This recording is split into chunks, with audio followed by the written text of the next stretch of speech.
Welcome, I'm Richard D. Hall and I'm here in Portugal, Praia de Luz. Now the reason why I've come here is because I'm making a series of documentaries about the Madeleine McCann case. Why am I making programs about that? Well, it's because I'm sick and tired of misleading media headlines about the incident. In these films, I will expose the hard facts about the incident and also what has happened since the incident. The documentaries clearly show the last place to get truthful information from is mainstream media, and I will also expose those who are controlling mainstream media.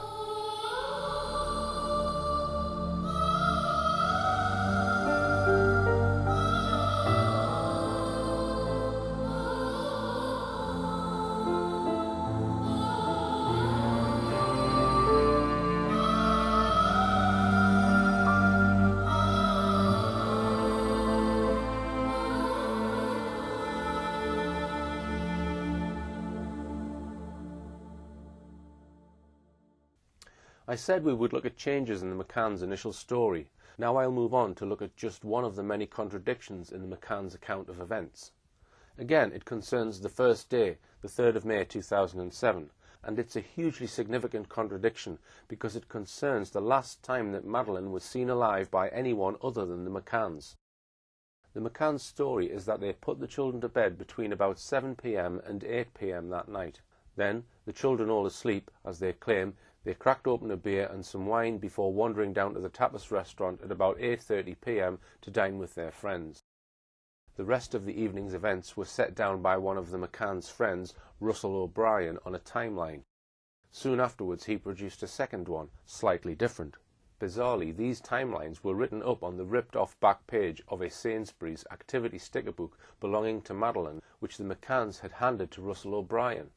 It seems incomprehensible that they should treat their precious daughter's sticker book so lightly. But what we are going to do now is examine an event that is said to have taken place just before the McCanns put the children to bed. One of their closest friends, Dr. David Payne, claims to have seen Madeleine and the other two children during the half hour before then, 6:30 p.m. to 7 p.m. This event, if it happened, is hugely significant. For the McCanns, it would prove that Madeleine was alive during this half-hour period. The McCanns admit that they were the last people to see Madeleine alive, but if there was any doubt about Madeleine being alive that early evening, then a clear statement by their doctor friend that she was alive between 6:30 p.m. and 7 p.m. would undoubtedly help them. And indeed, right on cue, just after the McCanns were made suspects, David James Smith in the Times on the 9th of September wrote, "On the evening of May the 3rd, the last moment when Madeleine was definitely seen alive by anybody other than the McCanns was about 7 p.m. as the group put their children to bed." That reference was to the McCanns' long-term close friend, Dr. David Payne. A significant article appeared in mainstream media on the 22nd of September 2007. The Daily Mail ran a major article, "McCanns, What Really Happened in Madeleine's Missing 6 Hours," by their correspondents Sam Greenhill and Paul Harris, based in Praia de Luz, and Dan Newling. Leaks had emerged from the Portuguese police that there were major gaps in the McCanns' accounts of what happened during the afternoon and early evening of the 3rd of May, the day Madeleine was reported missing. The print media ran stories about the missing 6 hours. The Mail claimed it was the first full account of Kate and Jerry McCann's final day with their daughter, a poignant chronology of a summer day that turned to tragedy and grief. That claim was not true. It was neither a full account nor an accurate account. For a start, this so-called full account completely omitted any reference to Dr. Payne's alleged visit to the McCanns' apartment, said to have taken place between 5:50 p.m. and 6 p.m. that evening. The Mail's account said, "The McCanns played tennis in the afternoon while Madeleine went back to the creche. Madeleine had high tea at 5:30 p.m. with staff at the kids' club. She was picked up shortly before 6 p.m. by Kate and Jerry. After that, Kate and Jerry went home, got the kids ready for bed and got ready to go out for their meal." That account is significant. It does not mention any visit by David Payne to the McCanns' apartment. It does not say anything about Jerry McCann playing tennis at 6:30 p.m. as claimed elsewhere. The Mail article gives the impression that the McCann family went home at 6, put the kids to bed, got ready to go out, and then went out to dinner, which they say was about 8:30 p.m. If we also bring in the evidence of Fiona Payne, David Payne's wife, even more contradictions come to light. She maintains that she went to the McCann's apartment at 7 p.m. and that her husband, Dr. David Payne, joined her there 10 minutes later. There's no mention of this elsewhere, and besides that, Dr. Payne is adamant in his statements that his wife was not at the apartment, and moreover that he was playing tennis after 7 p.m. until 8 p.m. Another Tapas 7 member, Dr. Matthew Oldfield, likewise says that he, Russell O'Brien and David Payne were all playing tennis from 6 p.m. to 7 p.m, completely undermining Dr. Payne's statement about his alleged visit to Kate. Even more bewildering, he says that at that time, Jerry, Kate and all 3 children were at the tennis court, with Kate and the 3 children watching Jerry. This contradicts the McCann's claim that all of them walked back to their flat 20 minutes earlier. So let's begin our analysis of this claimed event with Dr. Payne's actual statements. He was first interviewed by the Portuguese police at 11:45 a.m. on Friday the 4th of May, the day after Madeleine was reported missing. This is all he says on that occasion. Concerning yesterday evening, he states that he, his wife and his mother-in-law arrived at the restaurant at around 8:55 p.m. According to what he remembers, when they arrived, all the members of the group were present apart from the children, who were in bed. During the evening, Jerry, Jane and Matthew went alternately to their children's bedrooms to check if they were sleeping. He thinks they physically went to the apartments. He no longer remembers in what order they went to see their children. So nothing whatsoever about seeing Madeleine alive between 6:30 p.m. and 7 p.m. It appears that David Payne may subsequently have made at least one, if not 2 or more, written statements to the police and been interviewed by Leicestershire police. None of these statements are anywhere to be found in the documents released in 2008 by the Portuguese police. The following crucial email was sent on the 24th of October 2007 by Detective Constable Mike Marshall of Leicestershire Police to Ricardo Paiva of the Portuguese police. It reads, "Ricardo, as requested, appended are the statements of Arul and Katharina Gaspar. I read carefully the written statements by David Payne, but was not able to extract any other information besides what is already known. He declares that he saw Madeleine for the last time at 1700 hours on the 3rd of the 5th 07 in the McCann's apartment. Also present were Kate and Jerry. He did not indicate the motive for being there or what he was doing. Similarly, he does not indicate for how long he stayed. When asked with whom he was on the afternoon of the 3rd of May, he declares that this information was already offered to the police and he cannot remember if anyone else was there. He does not remember what he was wearing that afternoon." So some very interesting statements here, from one police force to another. We'll see the significance of them as we probe this alleged visit further. Payne has told the police, 1. He saw Madeleine at around 5 p.m. 2. Both Kate and Jerry were present when he saw Madeleine. He completely changed that in later statements when he said it was at 6:30 and that Jerry was not there. In a very plain statement, DC Marshall also tells us that Payne didn't know why he had gone there, he had no idea what he was doing there, and he has no idea how long he stayed. Nearly a year after Madeleine's disappearance, however, Dr. Payne was again interviewed by Leicestershire Police. They carried out what is known as a rogatory interview. It was carried out by British police officers following what are called rogatory letters sent to the Home Office asking the British police to interrogate witnesses. Detective Constable Messiah carried out the interview at Leicestershire Police Headquarters, Enderby, on the 11th of April 2008. It began at 10:26 a.m. It begins with him describing meeting up with some of his friends for what he describes as an evening meal at the Paraiso restaurant. We know from a CCTV recording that this occurred around 5:30 p.m. to 6 p.m. Here is the relevant passage of his statement. It's taken directly from the police transcript of this interview. "I was down windsurfing. I must have been windsurfing for a couple of hours.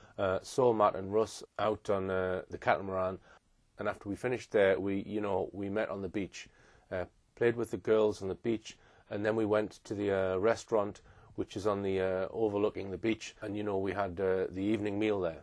After we had the meal, we got some ice cream, and then we decided that we were going to go out and play tennis. So I left with Russell. We left the girls at the restaurant, and we went up to the back up to the Ocean Club.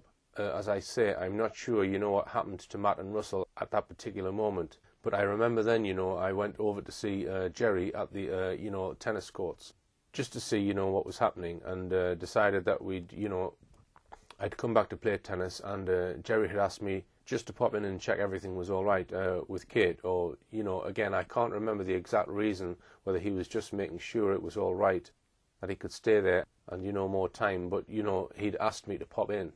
So I walked back from the tennis courts back to, Kate and Jerry's apartment, and the time, looking at, we've looked obviously at photographs since then, and the time that we've got, that I was, going to Kate's about 6:30, and I went into their apartment through the patio doors. The three children were all, dressed, in their pajamas. They looked immaculate. They were just like angels. They all looked so happy and well looked after and content. And I said to Kate, it's a bit early for the, for the three of them to go to bed. She said, they've had such a great time. They're really tired, and, so to say, I can't remember exactly what, the night attire, what the children were wearing, but white was the predominant colour. But, just to reinforce, they were just so happy seeing, obviously Jerry wasn't there, but they were just all just so at peace, and, they looked like a family who'd had such a fantastic time. And, then I left there, went and got my stuff, went back to the tennis courts, and then there was me, Matt, Russell, and I think Jerry played for a little while, but he decided that he'd played enough tennis for that day and was going back, and so it left with me, Russell, and Matt, and Dan, who was the tennis coach for Mark Warner.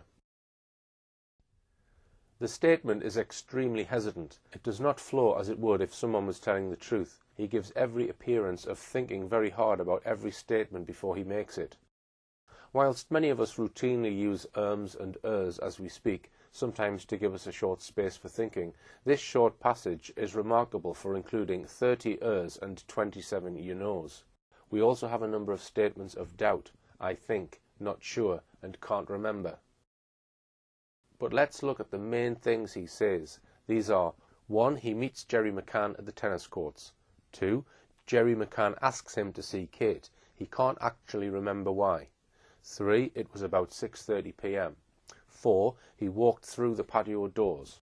5. The three children were all in their pajamas ready for bed. They were mostly white in colour. 6. Kate and the children all looked very happy. 7. He went back to the tennis courts. 8. He played with Jerry for a short while, and then Jerry stopped playing as he'd played enough tennis that day. The police officer then probes him about how he met Jerry at the tennis courts and about Jerry asking him to see Kate. Payne now becomes even more hesitant. And what was Jerry doing? Jerry had been, playing, tennis already. He was having a good game, and I think there was, and there were a couple of the other tennis players who had specifically gone there on the Mark Warner holiday to play tennis, and, Jerry was, getting a lot out of the week from the tennis and made friends with those people, and he was having a good time with them. So, he would basically be playing tennis. Yeah, and at what point did you have the conversation with him? Did he stop the game, or did you speak to him whilst he was playing? I can't remember. In my mind, he stopped playing and, but I can't remember, if I'm perfectly honest. And how long did you stay and watch the game for? All I remember is I was having a brief conversation with Jerry, and then, I went back.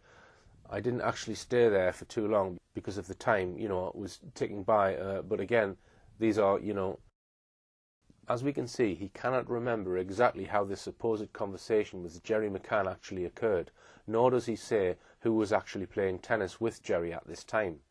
The police officer presses him about the moment when Jerry is supposed to have asked Payne to go and see Kate. Okay, and it was at what point that Jerry said to you, go, and would you mind checking on Kate? Well, I mean, coming back from the beach, I'd got no equipment to play tennis, etc. So I had to go back to my room to, change into my stuff appropriate for playing tennis in.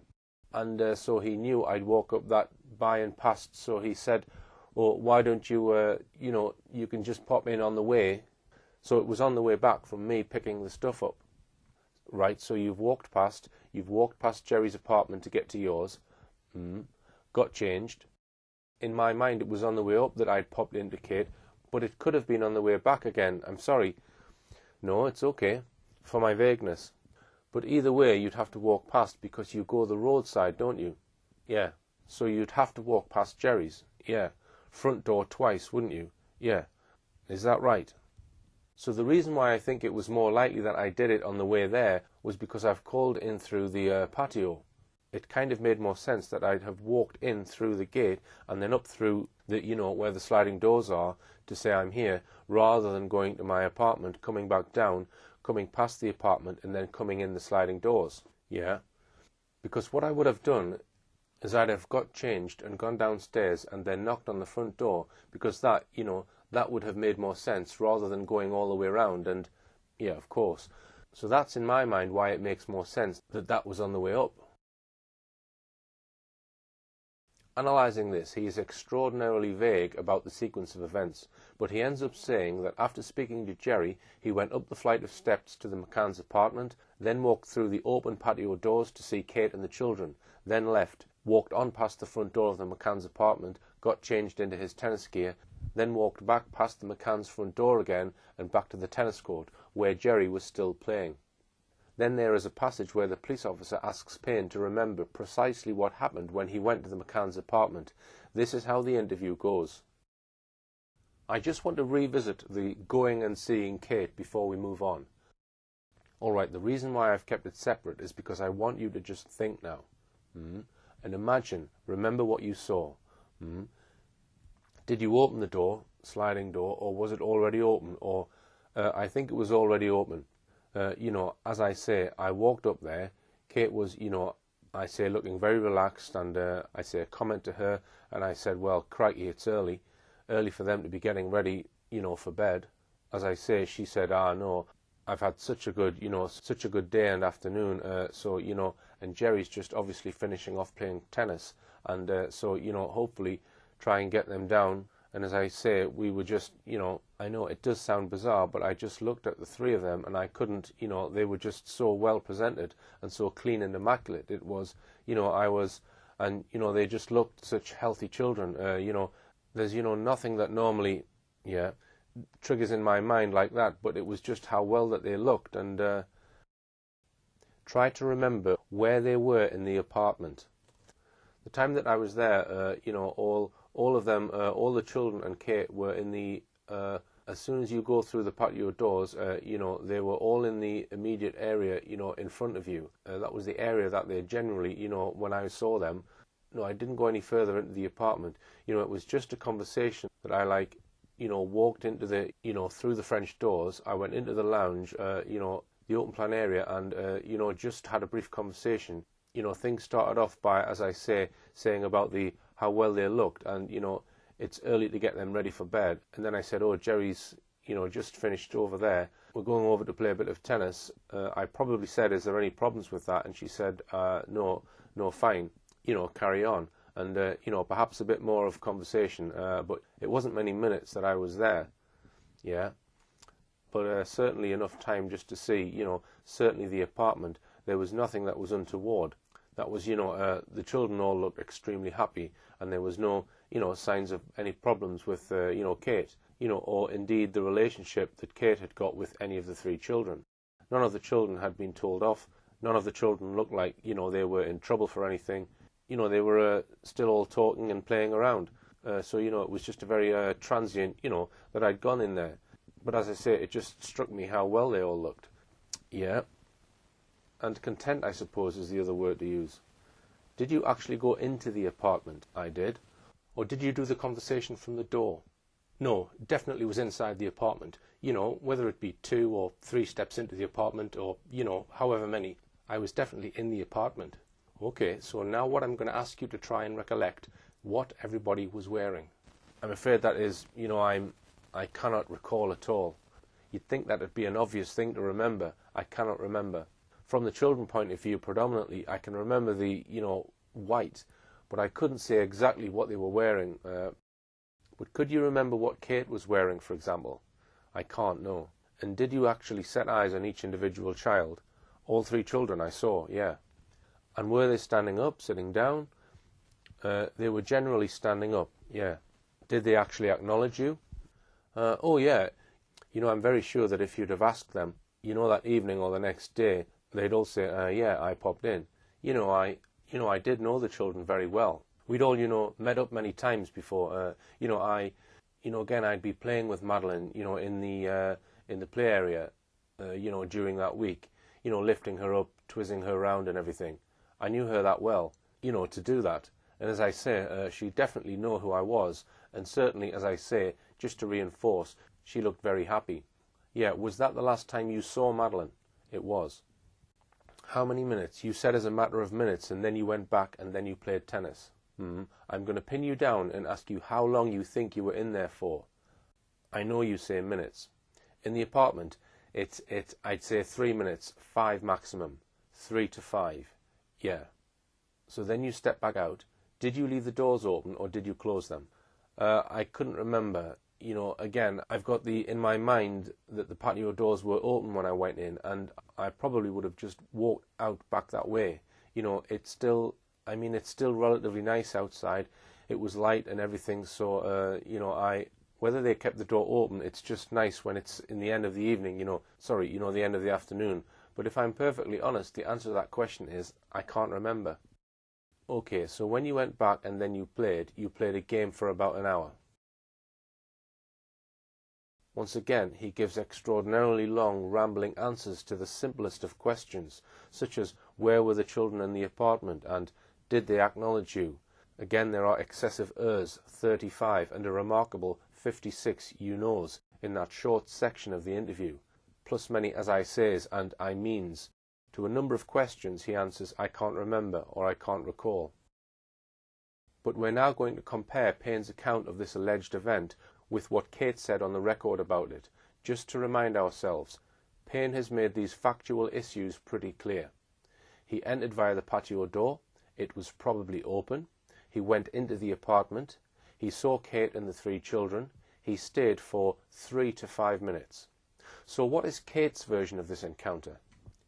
When interviewed on the 4th of May, the day after Madeleine's reported disappearance, she says this about the time between 5 p.m. and 8:30 p.m. Around 5 to 5:30 p.m., the children ate at a bar under the watchful eyes of the parents.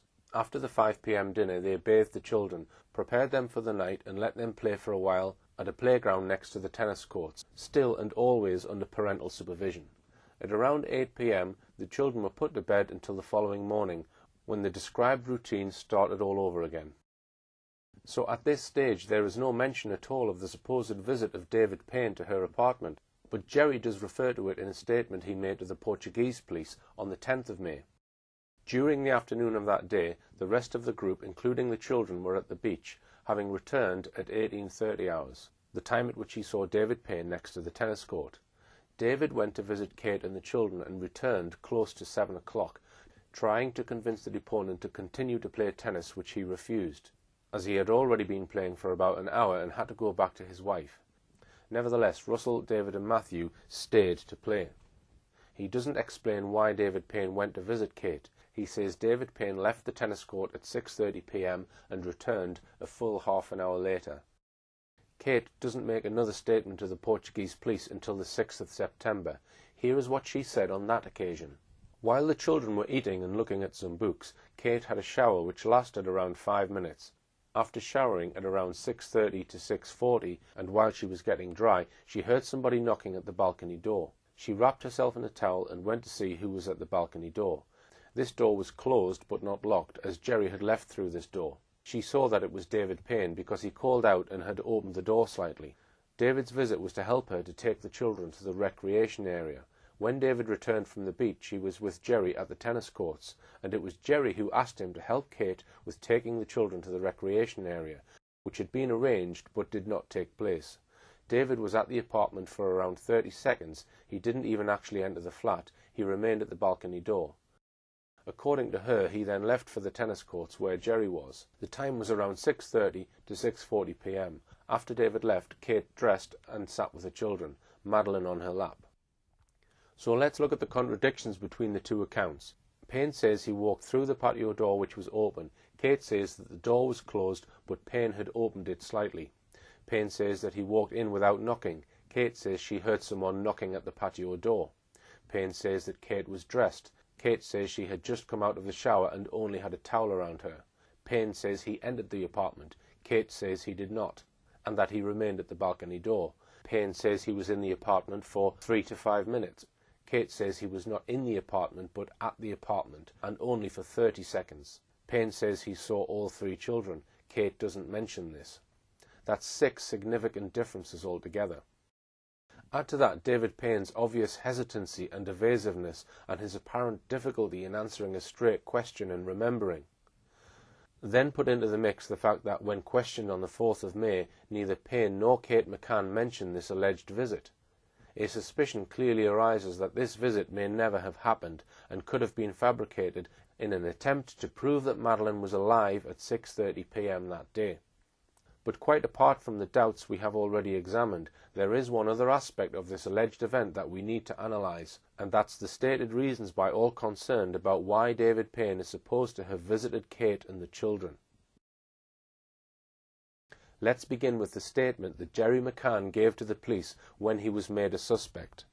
Regarding the episode where he spoke to David on the 3rd of May, he says that he was playing tennis at 18:30 when David appeared near the tennis court and asked him through the fence if he was going to continue playing.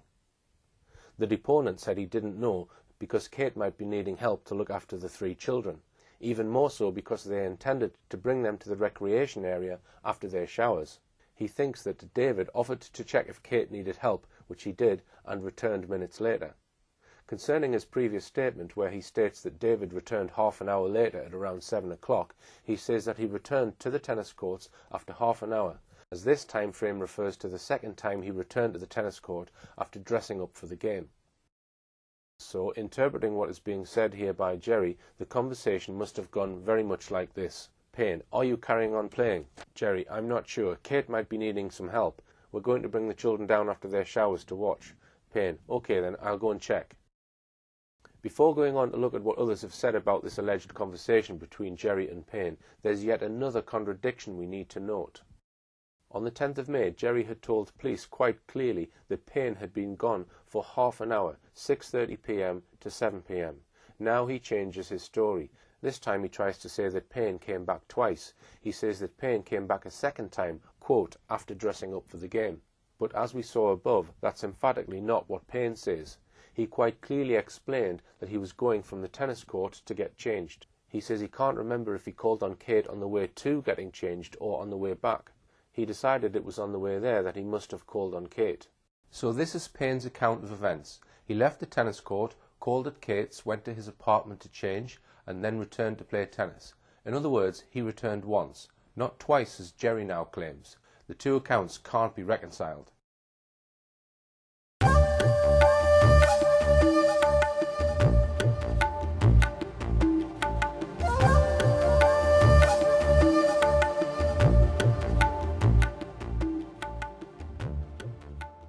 Before we leave this topic, even more contradictions arise when we examine what reasons have been given for Payne visiting Kate. The issue of this alleged visit of Payne to Kate McCann first arose in September 2007, 4 months after Madeleine's disappearance, when sections of the British press began referring to the missing 6 hours, a gap in the afternoon and early evening when it was unclear what the McCanns and their friends were doing. The McCann team responded quickly by making various statements about this alleged visit of Dr. David Payne. Neither Kate nor Jerry McCann mentioned the alleged Payne visit in their first statements on the 4th of May, but Jerry McCann did in his second police statement on the 10th of May. He simply said that David Payne went to visit Kate at 6:30 p.m, returned at 7 p.m. to the tennis court, and tried to convince Jerry to carry on playing tennis. Jerry says in his initial statement, "I'd been playing for about an hour. I had to go back to my wife." So Jerry tells us nothing about the purpose of this visit, just that Payne went to visit Kate. Kate McCann was interviewed by the Portuguese police on the 6th of September. This was the interview just before the later one, where she was shown videos of the cadaver dogs alerting. At that interview, she exercised her right to remain silent, but on the 6th of September 2007, she answered questions, and this is what she told the Portuguese police. "While the children were eating and looking at some books, I had a shower which lasted around 5 minutes. After showering at around 6:30 to 6:40 p.m, and while she was getting dry, she heard somebody knocking at the balcony door. She wrapped herself in a towel and went to see who was at the balcony door. This door was closed but not locked, as Jerry had left through this door. She saw that it was David Payne, because he called out and had opened the door slightly. David's visit was to help her to take the children to the recreation area. When David returned from the beach, he was with Jerry at the tennis courts. Jerry asked him to help me taking the children to the recreation area, which had been arranged. But this did not take place. David was at the apartment for around 30 seconds. He didn't actually enter the flat. He remained at the balcony door. He then left for the tennis courts. That's different from what Payne had told Leicestershire Police. He had said, "I can't remember the exact reason," whether he was just making sure it was all right that he could stay there. In other words, according to Payne, Jerry is supposed to have asked him to go up to his flat and ask Kate, "Is it okay if Jerry stays down at the courts?" The first report in the media about Dr. Payne's alleged visit to the McCann's apartment said this: "It is reported that Mr. Payne was playing in a tennis competition which included Jerry on the early evening of the 3rd of May. It is alleged that when he had been eliminated from the competition, Jerry asked him to pop into their apartment and check on Kate. Reports state that Mr. Payne saw Madeleine being put to bed by Kate at 6:30 p.m. If true, this would make David Payne the last independent witness to see Madeleine before her disappearance. Here then a third different reason is given for Dr. Payne's visit. This time it is to check on Kate, not to help take the children to the recreation area, nor to see if Kate would allow Jerry to carry on playing tennis. But now notice even more contradictions. It is claimed here that Jerry was eliminated from the competition. In his various statements to the police, he says nothing about a competition, certainly nothing about being eliminated from anything.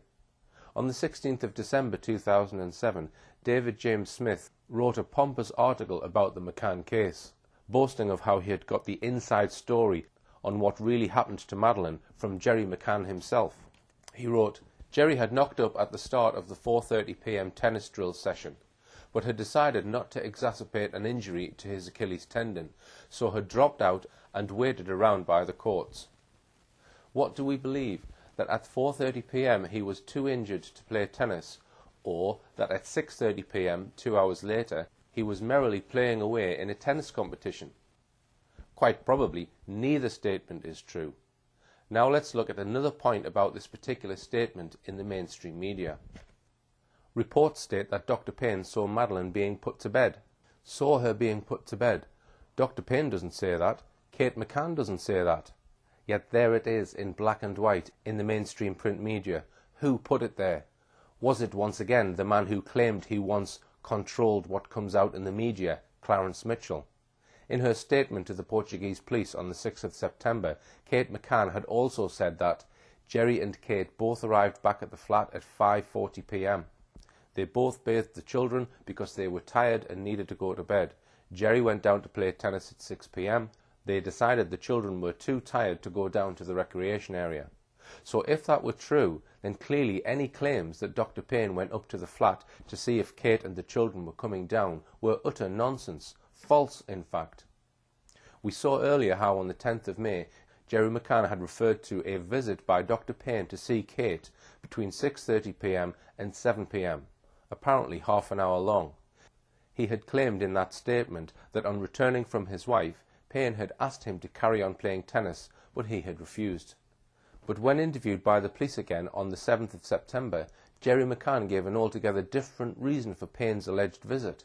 He now told police, "I was playing tennis at 6:30 p.m. when David appeared near the tennis court and asked me through the net if I was going to continue playing. I said I didn't know because Kate might be needing help to look after the 3 children. Even more so because we intended to bring them to the recreation area after their showers." He thinks that David offered to check if Kate needed help, which he did, and returned minutes later. He goes on to explain to the police why he first of all said that Payne was away seeing his wife for 30 minutes, but now was saying that the visit only lasted a few minutes. As we saw just now, he gets out of this by telling the police that David Payne returned twice, and the first time without his tennis gear, the second time with his tennis gear on. So if Dr. Payne really did visit Kate McCann around 6:30 p.m. on the night Madeleine disappeared, for which of the following reasons was it? All these have at various times been given by various witnesses. A. Just for a visit. B. To bring her and the children down to the recreation area. C. To check on Kate to see if she was all right. D. Kate might be needing help to look after the children. E. To see if it was okay for Jerry to carry on playing tennis. Or F. Because Dr. Payne offered to go. So let's now round up our review of this alleged visit of Dr. Payne and his claim of seeing all 3 children. We examined 6 key contradictions about the claimed visit. Let's call those contradictions 1 to 6. We've seen another list of contradictions about the supposed reasons for the visit. Let's call those contradictions 7 to 12. But we've now seen a whole raft of other contradictions. Contradiction 13. When was the visit? Payne first of all said it was 5 p.m. Later that was changed to 6:30 p.m. His wife said he got there about 7:10 p.m. Contradiction 14. Was he there at all? Both Fiona Payne and Matthew Oldfield say he was on the tennis courts between 7 p.m. and 8 p.m. Contradiction 15. Statements were made to the media saying that Payne saw the children being put to bed. Neither Payne nor Kate McCann mentioned this. Contradiction 16. The McCanns say they took the children up to their apartment at 5:40 p.m. and stayed there. Matthew Oldfield maintains they were all on the tennis court at 6 p.m. 20 minutes later. Contradiction 17. Jerry McCann maintains he was at the tennis courts at 6:30 p.m. when elsewhere reports say that he and his family were quietly putting the children to bed at that time. Contradiction 18. Payne first of all said that both Jerry and Kate were there when he visited the apartment. Later he changed this to saying it was just Kate. Contradiction 19. Payne says he returned once to the tennis court. Jerry McCann says it was twice. Contradiction 20. Jerry McCann was too injured with an Achilles tendon injury at 4:30 p.m. to carry on playing. An hour and a half later, he was apparently able to carry on playing in a competition. We have examined just one alleged incident in great detail and revealed 20 separate contradictions. That's because it's so important. The last time someone other than the McCanns is supposed to have seen them. The accounts of this alleged visit differ so comprehensively that I suspect most of you will probably agree with me that this visit didn't happen. And if so, what implications does that have for the rest of what the McCanns say about Madeleine's disappearance? If we had the time, we could have exposed so many other changes of story and contradictions in depth. Here's a whole lot more that we could have gone into in the same way. Different accounts of whether both parents were with Madeleine at tea time on the 3rd of May. Changes of story by Dr. Matthew Oldfield about what he did and what he saw on his alleged check on the children at 9:30 p.m. on the 3rd of May. The McCann's friend Jane Tanner claiming she saw a man carrying a child away from near the McCann's apartment. Then later the McCann's spokesman saying she might have seen a woman. Jane Tanner saying she walked right past Jerry McCann and another holidaymaker, Jez Wilkins. Neither of them saw her. The puzzle of why a photograph of Madeleine, said to have been taken by Kate McCann on the last day of their holiday, was not produced for 3 weeks. Conflicting statements by the McCanns about whether the twins slept in beds or cots the night they reported Madeleine missing. Whether the McCanns called their daughter Maddie or Madeleine. There are dozens of them. At the end of the last film, I'll refer you to books, leaflets, websites, forums and blogs where you can get more information.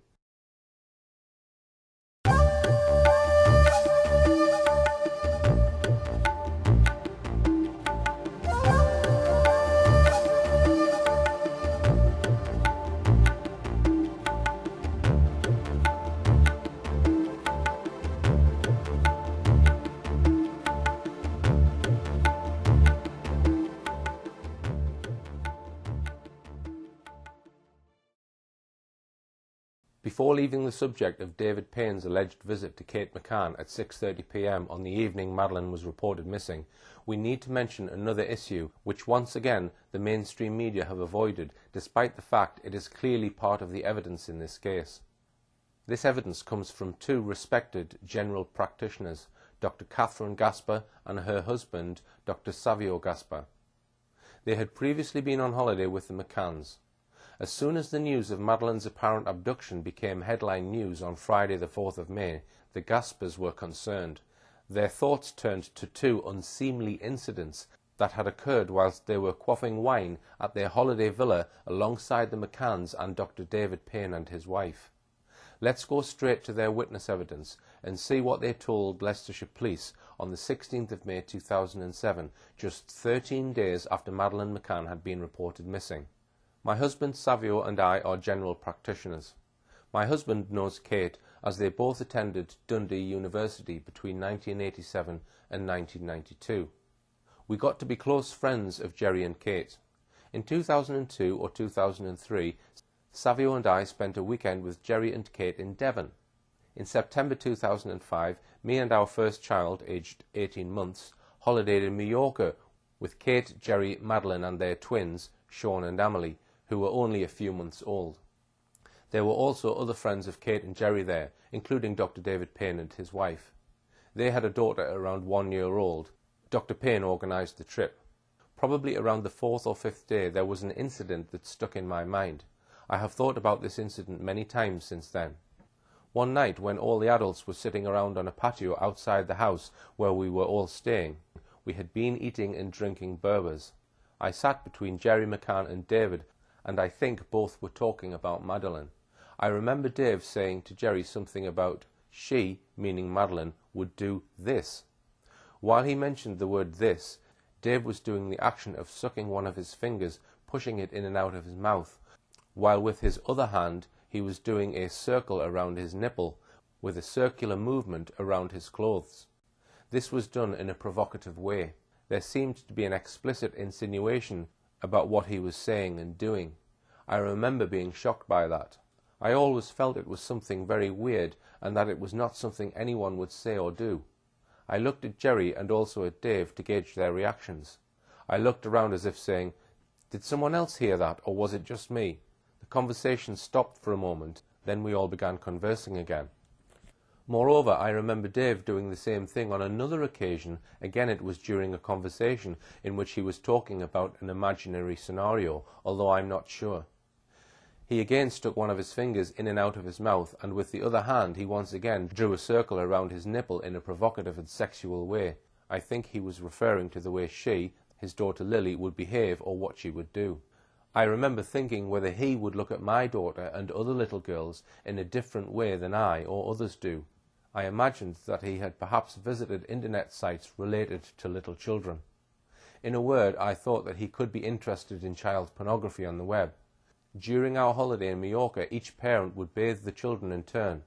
I was keen to stay near the bathroom if Dave was bathing the children, and told Savio to be careful and to be close by if Dave was helping to bathe the children, and my daughter in particular. During our stay in Mallorca, Dave and his wife Fiona and their daughter Lily used to take Madeleine with them for the day in order that Kate and Jerry could rest a bit and have time just for the twins. The first time I heard the terrible news regarding Madeleine on the radio, my thoughts raced immediately to Dave. I asked Savio if Dave was also on holiday with the McCanns in Portugal. He didn't know. I watched TV to catch the coverage and eventually discovered that Dave was there with the McCanns. As soon as she realised that Dr. Payne had been in Portugal with the McCanns, she and her husband contacted Leicestershire Police. On the 16th of May they gave this important statement to Detective Constable Brewer of Leicestershire Police. And then we come on to one of the most extraordinary aspects of this case. This statement was suppressed by Leicestershire Police for 5 months. This vital piece of evidence was not sent to Portugal Police until mid-October. It was only sent to them a few days after the Portuguese police had removed Gonçalo Amaral from the investigation into Madeleine's disappearance. I'm sure I'm not alone in wondering why senior police officers in Leicestershire would suppress a report that contained the credible evidence from 2 respected doctors that someone who was with the McCanns in Portugal appeared to have an interest in child sexual abuse.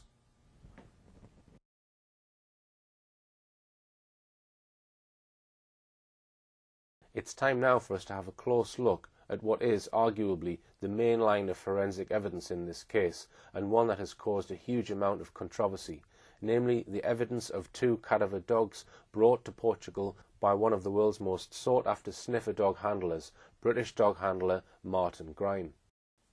In early August 2007 he brought his 2 dogs to Portugal. One of them, Eddie, was trained to alert to the odour of human corpses, and the other, Keeler to blood.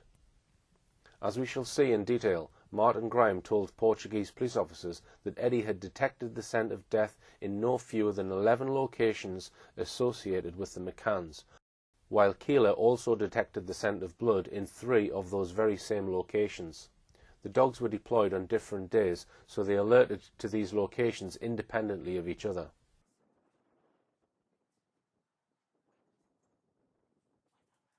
What I've first noticed is that as soon as I came in, that the dog's very excited, and as a handler I can pick up his body language, etc. And it would appear to me that as soon as he's come in the house, he's picked up a scent that he recognises.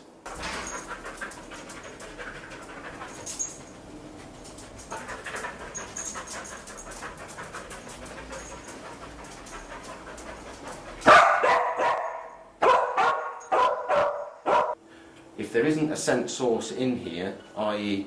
a physical article where the scent is emitting from, any scent residue will collect in a particular place due to the air movement of the flat, or the apartment. And what I would say in this case is that there's enough scent in that area there for him to give me a bark indication. But the source may not be in that cupboard. The source may well be in this room somewhere else, but the air is actually pushing it into that corner. But is a strong indication, and I would say it's positive for the things that he's trained to find. And he's decided, yes, that's what I'm looking for, and that's when he's given me the bark indication. What we should understand with this dog is that he only barks when he finds something. He won't bark at any other time. The only times I've ever known him bark since I got him as a small puppy was A, for his dinner, and that's just excitement, and that's one of the training methods we used to teach him to bark when we wanted him to, and when he actually finds something. He won't bark at other dogs, he won't bark at strangers, he won't bark when somebody knocks on the door or anything like that. So again, I would say that's a positive indication. Okay. Let there be no doubt about what Martin Grime said his dogs were alerted to. He said, in effect, that his dogs were alerting to the past presence of a human corpse in those 11 locations. As we shall see in a moment, no other corpses had been present in those 11 locations. Therefore, if a corpse really had been in contact with those 11 locations, it could only have been that of Madeleine McCann. But it's necessary also to point out that in his report, Martin Grime acknowledged that the evidence of his dogs alone was not sufficient to prove that a corpse had been in those locations. He said that there would need to be corroboration, in the form, for example, of forensic evidence or the kind of circumstantial evidence we discussed earlier. He pointed out correctly that, quote, "Whereas there may be no retrievable evidence for court purposes, these alerts may well assist intelligence gathering in major crime investigations. The dog's alerts alone, then, could not convict anyone of either killing Madeleine or hiding her body. There would need to be other evidence." And a little bit later, we'll have a detailed look at how the McCanns themselves explained the alerts of Martin Grime's 2 dogs. So first of all, who sent the dogs to Portugal? It was actually a combined operation by the Portuguese and British police. By July, 2 months into the investigations into Madeleine's disappearance, the team of detectives, led by Dr. Gonçalo Amaral, had clearly formed the view that the McCanns and their friends were not telling the truth and were hiding something. They and top British police actively worked on the theory that Madeleine had in fact died in the McCanns' holiday apartment, and that the McCanns, perhaps with the help of others, had hidden or disposed of her body. One top British police officer whose opinion was sought was Lee Rainbow, who was then Britain's top criminal profiler, employed by the National Police Intelligence Service.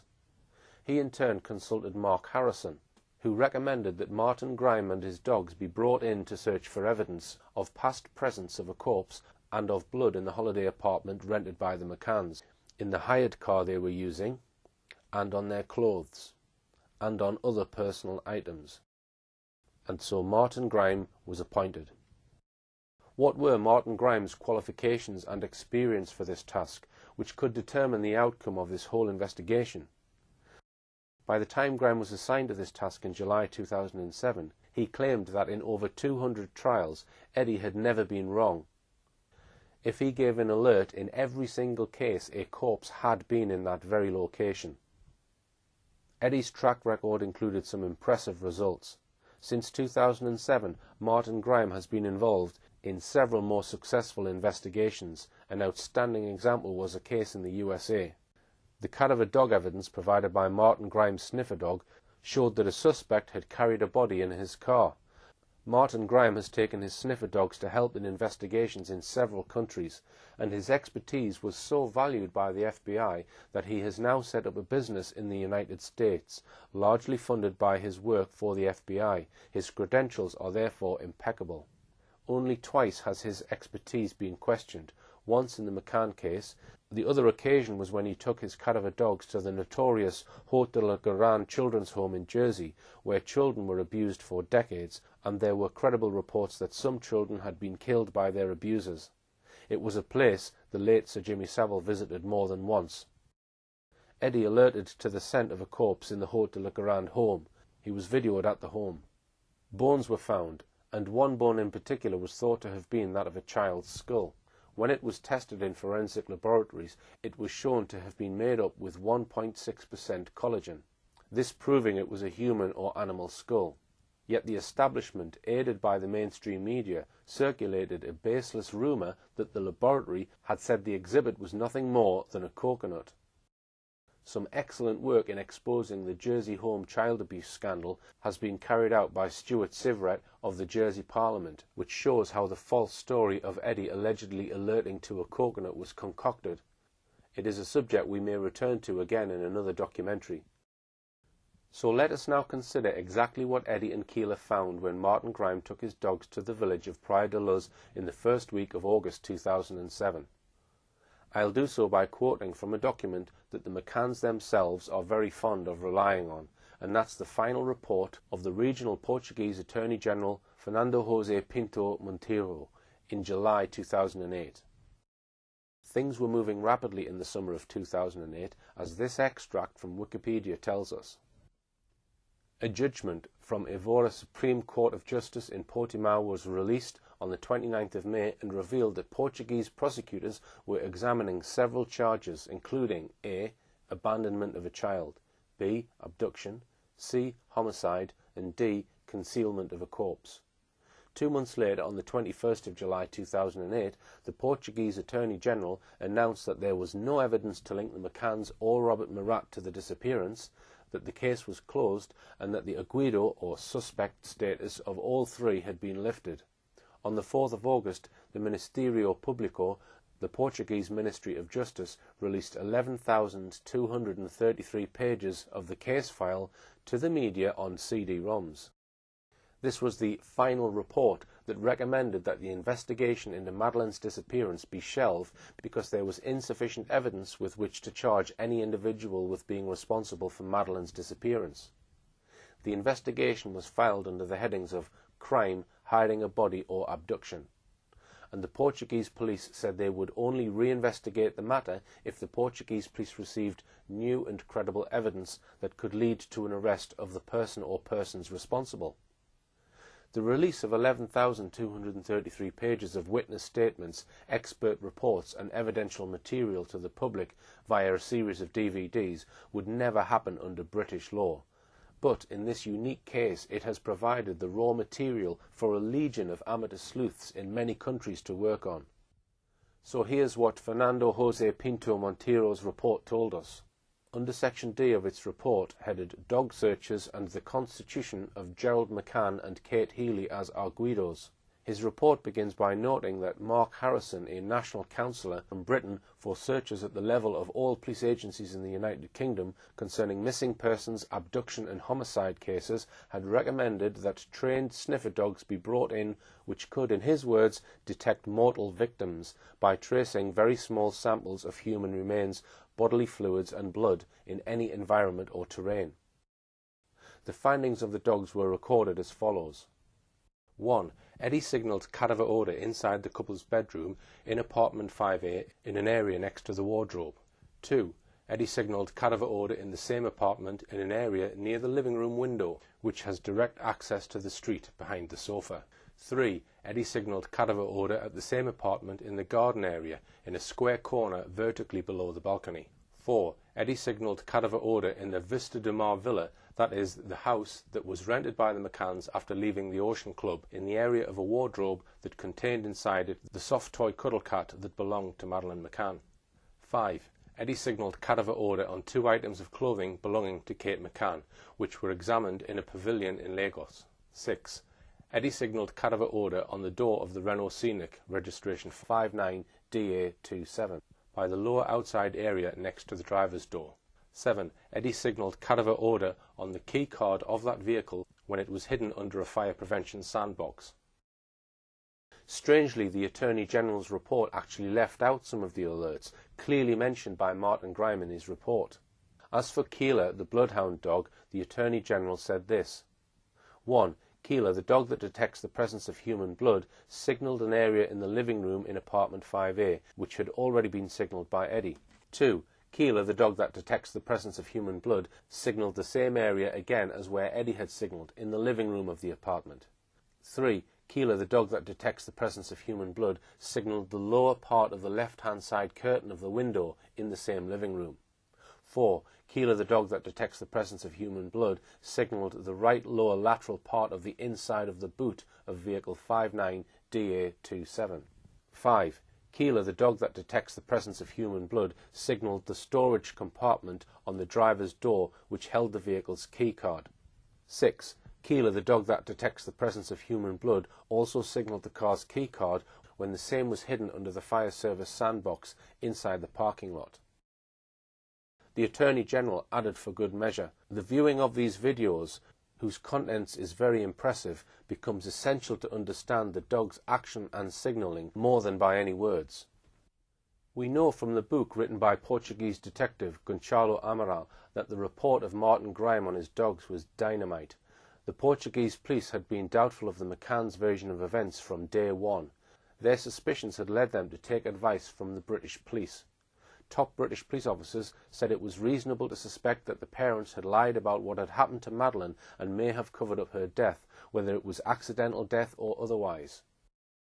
Now they had what to them seemed concrete confirmation of their hypothesis. At around the same time, they had preliminary forensic results back from samples of blood and blood fluids found in the living room of the McCann's apartment and in the Renault Scenic that they hired. These first results showed that the samples matched the DNA from Madeleine in 15 out of 19 indication, roughly, only 1,000,000 to 1 chance that these samples were not from Madeleine. The police had got powerful indications from the alerts of the 2 Springer Spaniels. The DNA results were heading in the same direction, as we shall see in more detail in a later programme. Now, however, we will examine in detail how the McCanns reacted to the alerts of the cadaver dogs. It was perhaps inevitable that with the world's eyes on the investigation team in Portugal, and with the police now having the results from Martin Grime's cadaver dogs, that at least one police officer would leak this dramatic news to the media. And so it came to pass. It was Monday the 6th of August, barely 3 months after Madeleine had been reported missing, that a Portuguese newspaper, Jornal de Noticias, dramatically reported that British sniffer dogs had found traces of blood on a wall in the apartment where Madeleine went missing, below the window of the living room near the floor. The McCanns began to react 2 days later.